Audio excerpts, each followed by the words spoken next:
Thank you very, very much, Jaime, for having me as well in Oaxaca, bringing me here. I hope you can hear me all okay. I'm sorry for my Spanish, non-existent.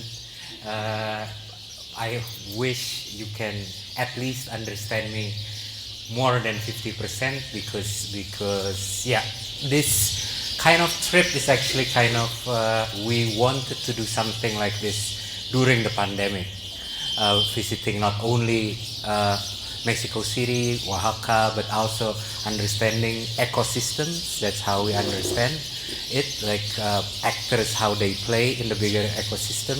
And then, but of course, that plan was cancelled by COVID. So I'm super happy, although it's better late than never. I'm here today, and I'm going to be around as well in here and in Mexico City up until the 11th of February. So I would use this opportunity to introduce myself to what's happening in the ecosystem, in the artistic ecosystem, let's say, in Oaxaca and Mexico City. I wouldn't say the whole Mexico because it's impossible, but at least what I can see, imagine, experience, and then bring it back again to where I come from, Jakarta. I just arrived in Mexico City 2 nights ago, so I'm sorry as well for the jet lag. That explains these 2 big coffees. I just have to pull through this. I'm sorry. Yeah, this is my first time as well competing with a lot of birds, but I hope it's okay. This is also, there's a lot of first times here. I don't think I'm going to touch upon what we've done last year too much, but it's much more about like a journey. I'm going to share it through, this is a coincidence I would say, but like through series of publications that you can see it first here. It's called like one of us from Ruang Rupa had this initiative called Fixer in 2010 because we are a collective. In 2010 we thought it would be nice to look into collectivities in Indonesia and then look into those practices in different places in Indonesia, and then it resulted in a survey. It resulted in a catalog as well, which is like this is a logo of and the cover of a catalog as well, looking into or like listing the collectives that was existing in Indonesia at that moment. And then something called Documenta happened in 2018, the end of 2018 for us. We understood doing something in Europe as something that we had to be careful about, because our homework always has been back home in Jakarta, and then this type of invitations mostly than not in our language extract us from that context, that locality, and then force us to do other institutions' agenda or other people's agenda. And we're trying, learning from our past experiences, we're trying not to repeat that. That's why we came up, instead of proposing something new and exclusive for an edition of a big exhibition like Documenta in Germany, Kassel to be exact, we decided to invite them back to be part of our journey. And then what we explained was like our journey up until that point. That's why I'm sorry if any one of you has seen me before or will see me again talk. This image will come up again because it's very useful to understand the journey as a river, and then it can meander, it can go into different bifurcates different streams, etc., etc. And then how we understand it is like we had something before Documenta happened. We're going to use Documenta while it was happening, because it's in the past right now. And then where we are right now is in the post part. Like after Documenta, this journey should continue. One of the ways we are doing it is actually coming back to this picture, is the one on the right hand side. That Fixer became resuscitated and became something in 2021. We utilized this opportunity to actually revisit again about collectivity, especially in Indonesian context, understanding better. So it's not only a survey, and then that exhibition in 2010 was kind of like a showcase of what people were doing in their own spaces, you know.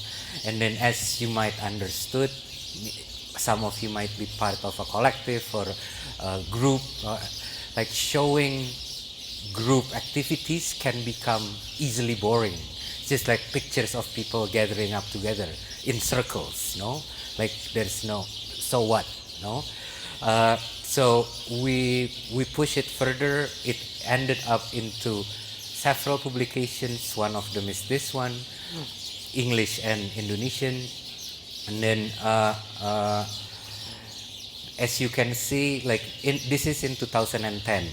I'm sorry if it's not too big, but you can see the list of the collectives. It's only like around 15 to 20, mainly in Java, because at that moment we could only also like concentrate ourselves in not too far. It couldn't reach out to the east part of Indonesia. And then most of the list here are actually ceased to exist. Some of them just like every collectives, no? Some one or two of them became big, and then the collective just ceased to exist. There's no use to become a collective anymore, or sometimes they just don't have any money anymore.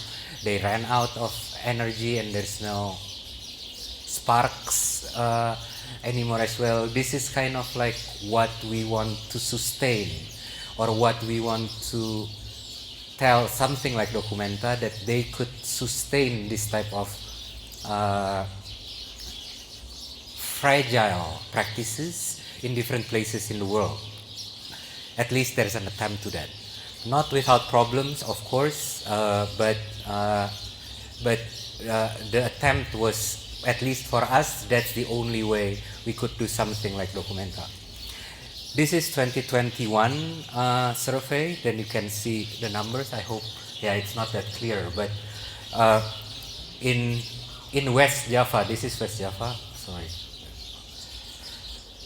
this is West. This part is West Java, one of the most, the most populated part of the islands in the world. You can see the number of collectives in 2021, like there's 24 of them, compared to in Papua over there, it's like only 2. So like at least we could reach out using this opportunity again. Then we branch out our relationships, our knowledge, because what we wanted to do is actually to learn from them. Like a lot of these practices, as fragile, as shaky as they are, it's kind of like the energy that they had and how they could exist, bringing the flag of art actually as well. This is art collectives only that we're trying to map.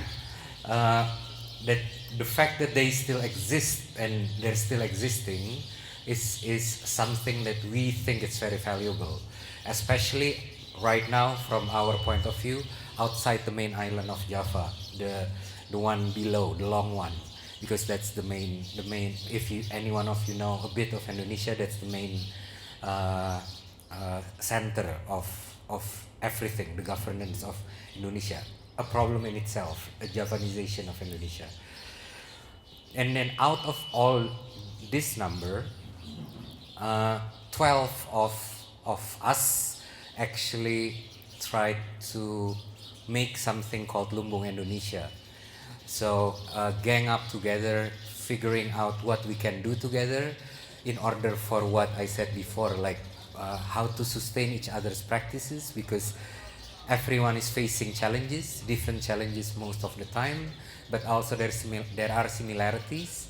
And then how, like Documenta 15 as well, even outside of not only Indonesia, actually solidarities between struggles like that are actually the main reason why we're doing what we're doing. And then I'll stop there. I'll stop there in that one. So yeah, I have all the PDFs of the publication. If anyone wants, it's also there in the internet. So ask me for the link, and then I'll be happily give it to you. Like this is the 2010 one. This is the 2021 one, and then more essays, more readings, more understanding, more attempt to understand, to research of why certain practices exist in certain localities. And then also the 12 of us managed to make this one. This one is only available in Indonesian for now, unfortunately. But yeah, it's called like Klana Lumbung Indonesia, means like the journey of Lumbung Indonesia, and hopefully it will continue. Like this is our main homework right now, to make sure that it continues.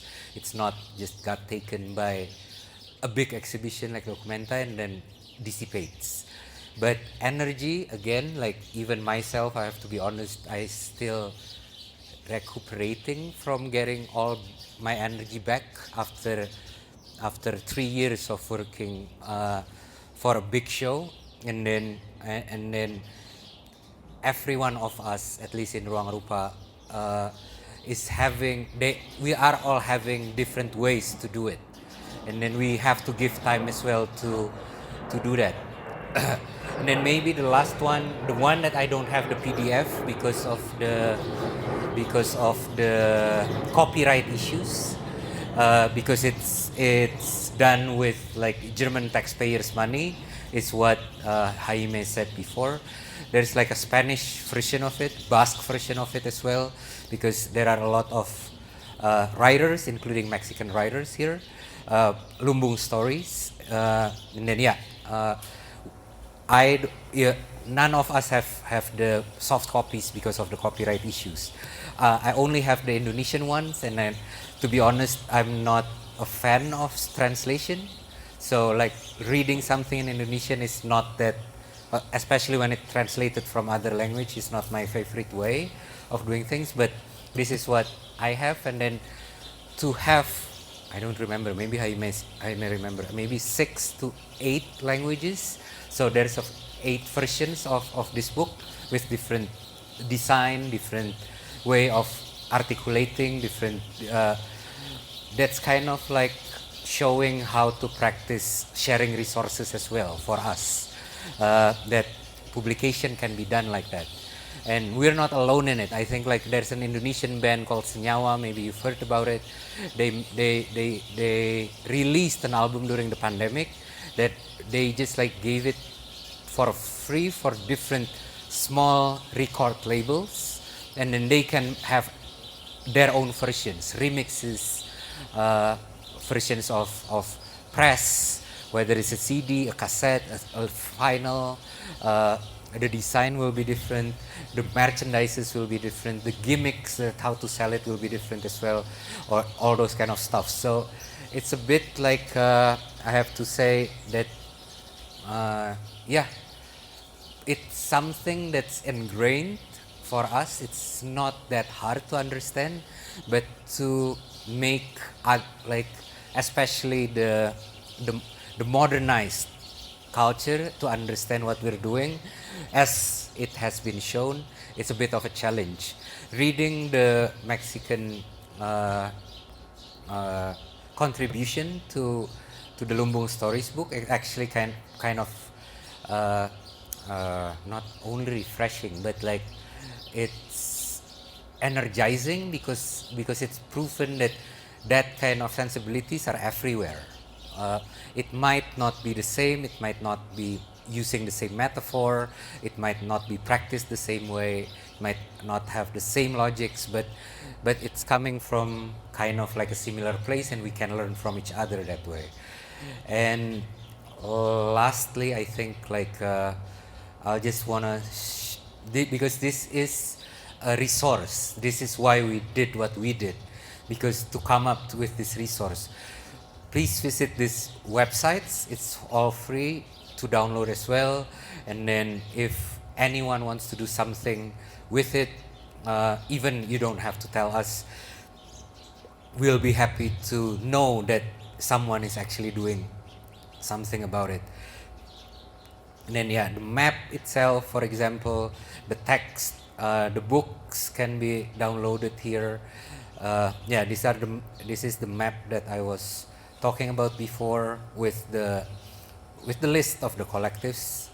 I'm sorry because of the resolution change, it shows differently right now. But you've seen the map. It's just like the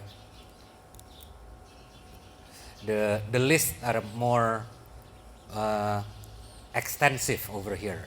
And yeah, this is also like about Fixer and all those kind of stuff. This is the Fixer, the book I've shown before. I hope what I was thinking about is actually to have more conversational thing and learning from you. I'm new here. From what I understood as well from different people who I've met, you have a particular, in Oaxaca particularly, have a particular history and approach to commoning, collectivity, being together, and all those kind of stuff. I'll be happy to hear more about it as well in the conversation. Thank you very, very much. I hope it's not too short or too long.